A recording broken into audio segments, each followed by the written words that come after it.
आजकल गर्मी में हमारा कुछ ज्यादा ही पूछताछ हो रहा है।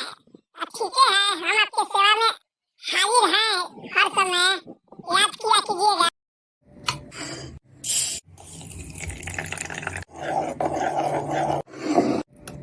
मालिक मालिक एक बात पूछे। अरे तनी मैडम से प्यार से बतियाइए कि गर्मी के दिन है, कभी कभी बिना उन्हें हाकेगी तो आपको ठंडा तनी फील होगा। नहीं बिना हाकेगी तो प्यार से अगर एक गिलास पानी में शरबत अगर देगी ना, आपका तरी बना रहेगा। इसे हेलमेल कर लीजिए।